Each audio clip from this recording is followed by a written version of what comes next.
Well, good afternoon. And on behalf of President Trump and the First Family, it's my privilege to say, welcome to the White House. And welcome to the swearing in of the 20th United States Ambassador to the Organization of American States, Carlos Trujillo.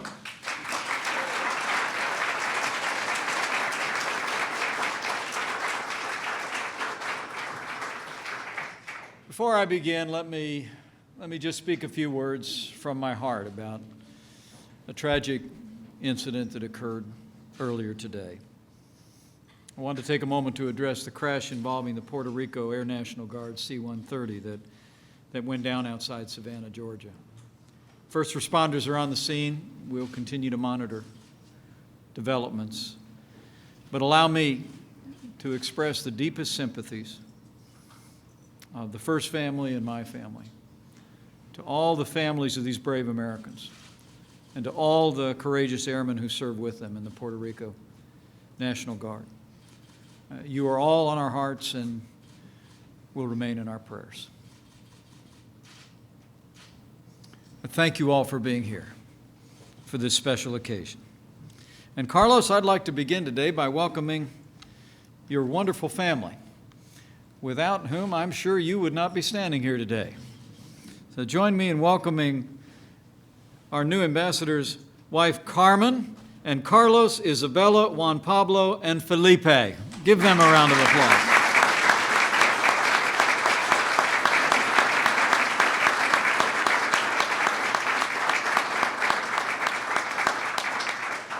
And Isabella just proved that she is the daughter of a new United States ambassador because she just named all 45 presidents. Wonderful job. Very proud of you. I also want to recognize all the members of your extended family who are here with us today. I know how proud they are.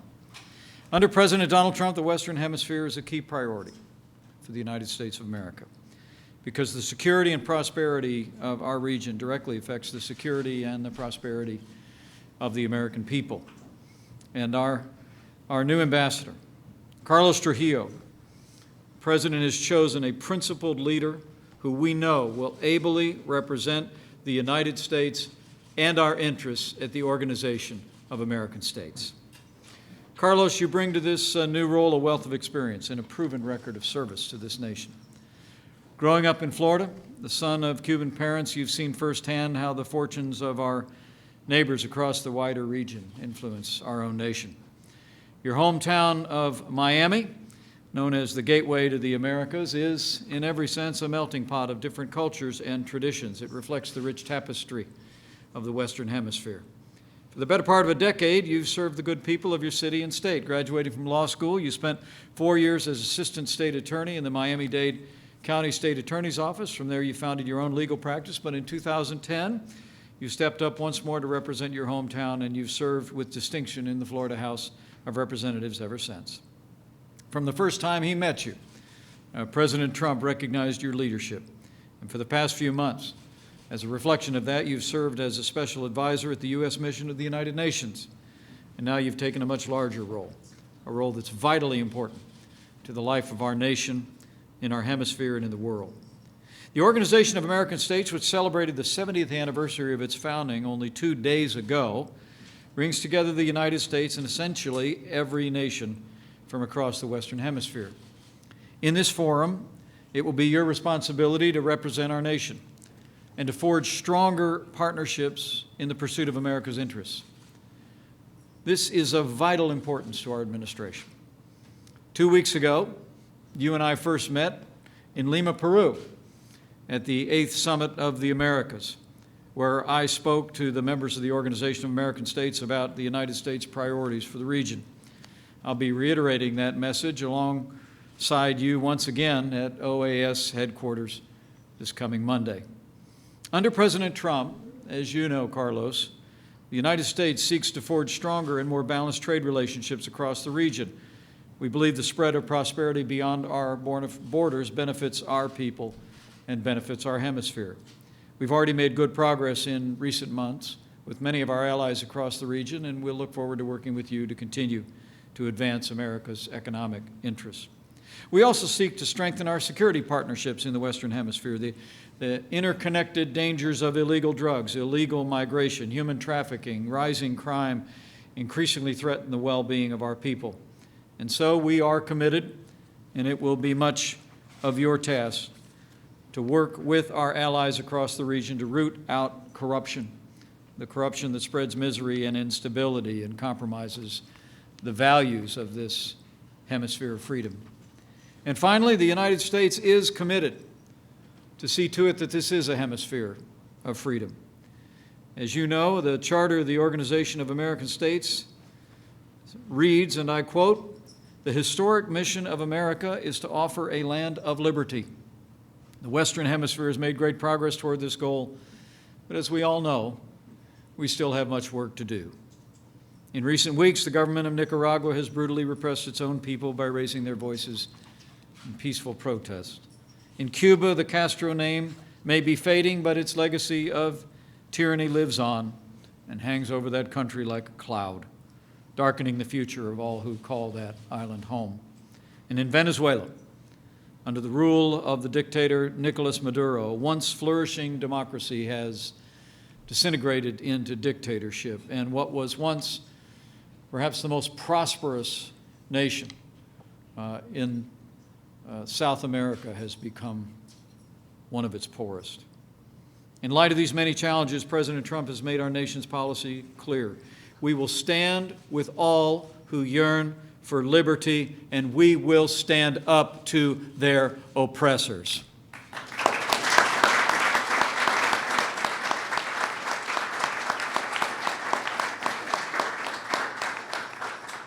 Carlos, you were along with me at the Summit of the Americas when the President had me just a few short weeks ago communicate his vision for achieving our goal of a hemisphere of freedom. And we know that that vision will guide your work as you take on the responsibilities to represent the United States at the Organization of American States. But President Trump and I have full confidence that given your integrity and given your leadership and given your abilities, that you'll do just that and advance the interest of America, the interest of freedom, and the prosperity and security of our people. With your voice at the Organization of American States, with the leadership of President Donald Trump, with the support of the good people of this nation and freedom-loving people all across this hemisphere, we know the best days for the new world are yet to come. So now it is my privilege to administer the oath of office. So if you want to bring up this big, beautiful family, place your left hand on the Bible and raise your right hand. We'll do that right now.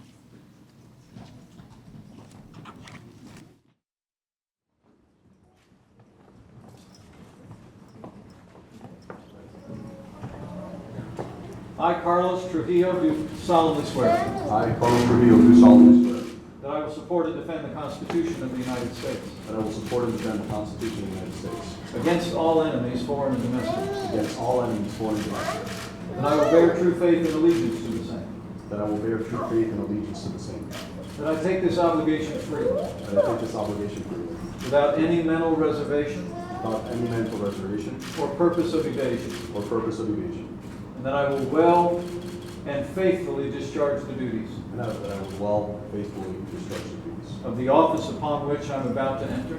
of the office upon which I'm about to enter. So help me God. So help me God. Congratulations, Mr.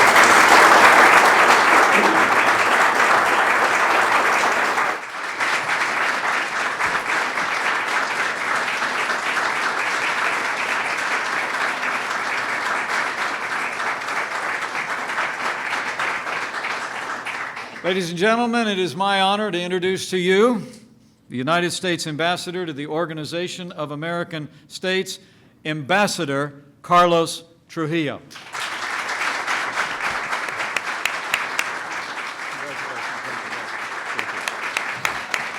Thank you.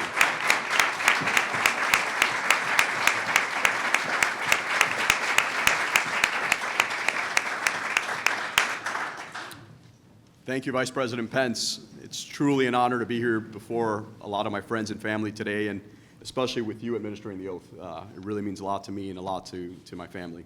We really, really appreciate it. Thank you. A good friend of mine once told me that elections have consequences. And I think there's no story that's really resonated with me more personally than that saying. And he happened to tell me that in about 2016. And if you look back in 2016, the state of our country, it was the first time in the history of America in which people feared that their children would be worse off than themselves. And it's something, as I raised my young family, I really thought about.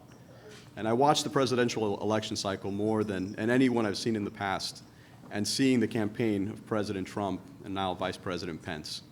And it's easy to forget where we were at that time in history. The economy was crashing, people lacked consumer confidence.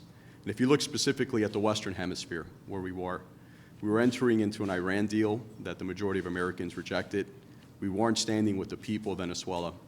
And our own president was down in Cuba shaking hands, eating hot dogs, and celebrating a baseball game with a dictator who tortured, imprisoned political prisoners and dissidents throughout many years.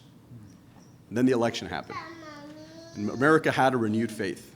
America had leaders that cared. And just seeing my grandparents that are both present here today, they left that. Imagine being towards the end of your life, and imagine all those people that left in refuge, whether they were Cuban or Venezuelan or any other part of the world, and really thinking, was all this struggle in vain? Is America really going to turn its back on human rights? Is America really going to turn its back on democracy? And right out of the gate, this new administration said, absolutely not. That's not who America is, and that's not what we will stand for. And you look at the successes that we've had since then. As I was approached about applying to become an ambassador, and really the largest professional honor I've had in my life, they asked me, why would you do this, and why would you want to do it? And it's not just being an ambassador. It's being an ambassador for this administration. It's being an ambassador that's going to stand up for human rights. Being an ambassador that's going to stand up for democracy. Being an ambassador that's going to sit across the table, whether it's at the OAS or anywhere else, and say that the American people will always stand on the side of justice and liberty.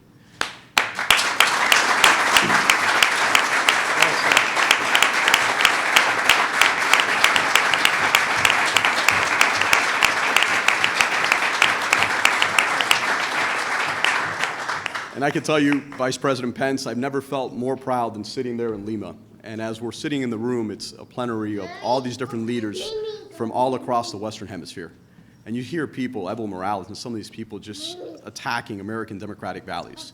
And you see the Vice President of the United States come in and really set the message straight. We won't stand for that. We will always, always stand on the side of human rights. We will always stand for democracy. We will always fight for those principles. I was so proud. I couldn't have been any more honored to just be sitting there next to the Vice President of the United States, looking across the table and seeing this country that's called Cuba. Knowing the history of my family, knowing that my parents, my grandparents came here, my parents came at the same age as my children who are standing next to me. And knowing that in just one generation away, you could go from coming over on a plane with just shirt on your back, working your tail off, paying your taxes, honoring your country and God. And in just 40 or 50 years, my grandparents are living testament that your child or your grandchild could be standing at this podium. That is only in America.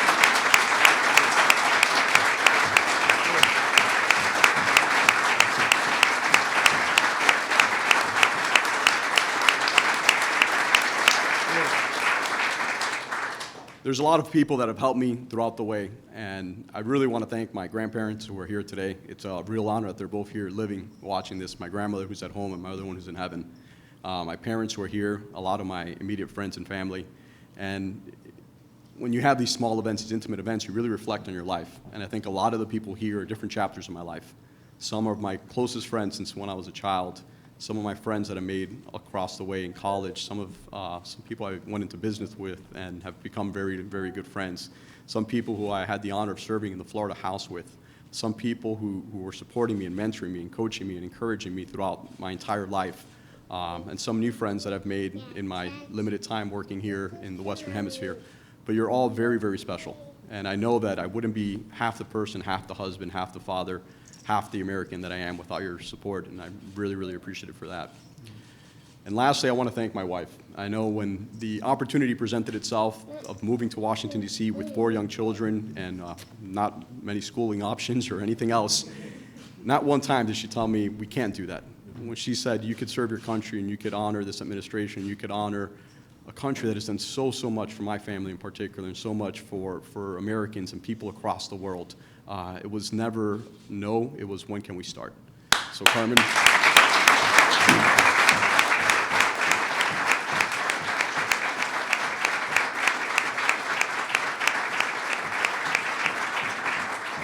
Carmen, thank you. None of this would be even worth or possible without you. I really, really appreciate it. And Vice President Pence, it's really one of the biggest honors of my life is serving your administration. I look forward to working diligently, without resolve, and never wavering until Venezuela, Cuba, Nicaragua, and the Western Hemisphere is free and able to enjoy the liberties and democracies that we all celebrate. Thank you.